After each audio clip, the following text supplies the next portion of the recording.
എവിടെ തെരഞ്ഞെടുപ്പുണ്ടോ അവിടെ ഒ രാജഗോപാലും ഉണ്ട് എന്നാണ് ചൊല്ല്. രാജേട്ടനെ പതിവായി തെരഞ്ഞെടുപ്പ് പ്രഖ്യാപിച്ചാൽ ഉടനെ BJP കൊണ്ട് സ്ഥാനാർത്ഥിയാക്കും. ഫലം വരുമ്പോൾ തോൽക്കുകയും ചെയ്യും. തോൽക്കാനായി ജനിച്ചവൻ എന്ന് ശത്രുക്കൾ കളിയാക്കാറുമുണ്ട്.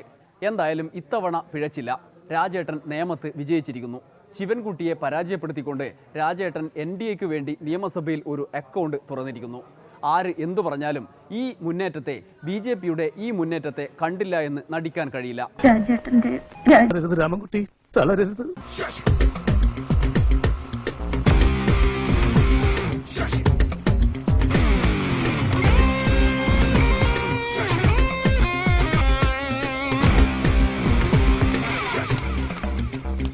രാജേട്ടൻ്റേത് രാഷ്ട്രീയ വിജയമല്ല എന്ന് പറയുന്നവരുണ്ട്.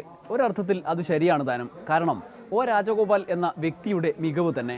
അതേസമയം രാഷ്ട്രീയമായി മത്സരം നടന്ന മഞ്ചേശ്വരത്ത് സുരേന്ദ്രനോ പാലക്കാട്ട് ശോഭാ സുരേന്ദ്രനോ വിജയിച്ചുമില്ല. എന്നാൽ കെ സുരേന്ദ്രൻ്റെ വിജയം അത്ര ചെറുതായി കാണാനും കഴിയില്ല. വെറും 89 വോട്ടിനുള്ള വിജയമാണ് മുസ്ലിം ലീഗിന്റെ സ്ഥാനാർത്ഥി കെ സുരേന്ദ്രനെതിരെ മഞ്ചേശ്വരത്ത് നേടിയത്.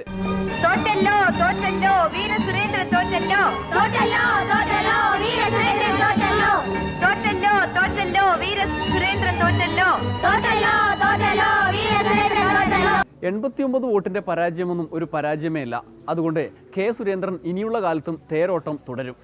നേമത്ത് BJP തുറന്ന അക്കൗണ്ട് കേരളത്തിലാകെ NDAക്കും BJPക്കുമുള്ള തേരോട്ടത്തിനുള്ള ആരംഭമാണ്.